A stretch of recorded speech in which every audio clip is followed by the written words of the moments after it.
حضرت ابو مالک اشعری رضی اللہ تعالیٰ عنہ سے روایت ہے کہ رسول اللہ صلی اللہ علیہ وآلہ وسلم نے فرمایا، پاکیزگی نصف ایمان ہے۔ الحمدللہ ترازو کو بھر دیتا ہے۔ سبحان اللہ اور الحمدللہ آسمان سے زمین تک کی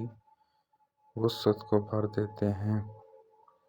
نماز نور ہے، صدقہ دلیل ہے، صبر روشنی ہے، قرآن تمہارے حق میں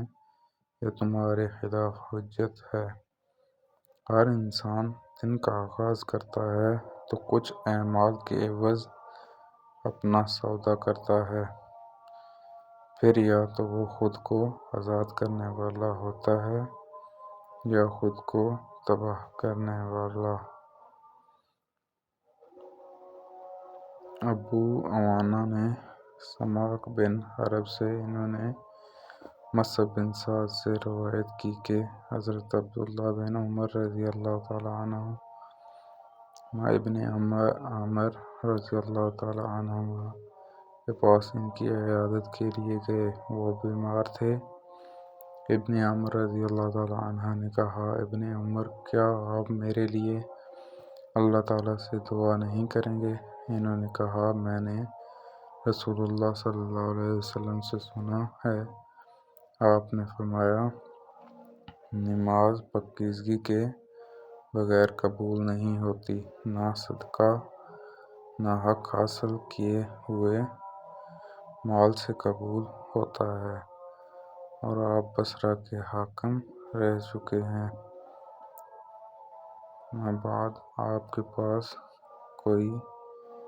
ایسا مال آ گیا ہو۔ شعیب، زاہدہ اور اسرائیل سب نے سماک بن حرب سے اسی اسناد کے ساتھ رسول اللہ صلی اللہ علیہ وآلہ وسلم سے یہی حدیث سنی ہے۔ وہب بن منبع کے بھائی حمام بن منبع سے روایت ہے کہ یہ وہ احادیث ہیں جو حضرت ابو ہریرہ رضی اللہ تعالیٰ عنہ نے محمد صلی اللہ علیہ وآلہ وسلم سے ہمیں سنائیں۔ پھر انہوں نے کچھ احادیث کی تذکرہ کیا۔ ان میں سے یہ بھی تھی، رسول اللہ صلی اللہ علیہ وسلم نے فرمایا، تم میں سے جب کوئی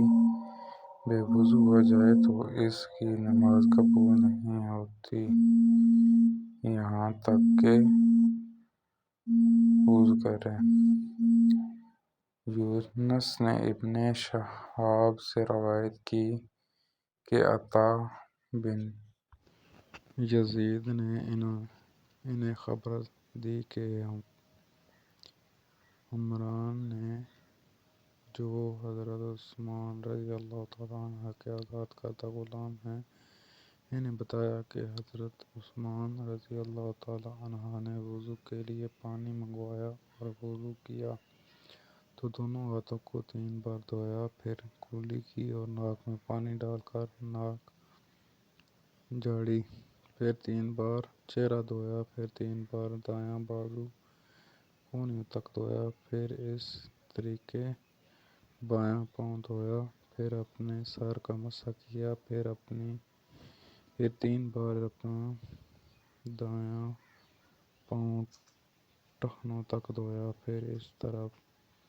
بایاں پاؤں دھویا، پھر کہا، میں نے رسول اللہ صلی اللہ علیہ وسلم کو دیکھا تھا کہ آپ نے اسی طرح وضو کیا جس طرح میں نے اب کیا۔ پھر رسول اللہ صلی اللہ علیہ وسلم نے فرمایا، جس شخص نے میرے اس وضو کے طریقے کی طرح وضو کیا، پھر اٹھ کر 2 رکعتیں ادا کیں، ان دونوں کے دوران میں اپنے آپ سے باتیں نہ کیں، اس کے گزشتہ گناہ معاف کر دیے جائیں گے۔ اب شہاب نے کہا، ہمارا علماء تابعین کہا کرتے تھے کہ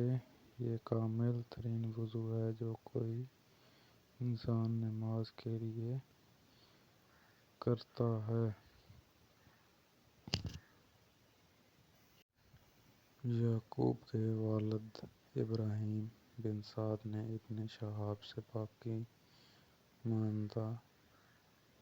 سابقہ ان کے 7 حکمران سے روایت کی کہ انہوں نے عثمان رضی اللہ تعالیٰ عنہ کو دیکھا۔ انہوں نے پانی کا برتن منگوایا،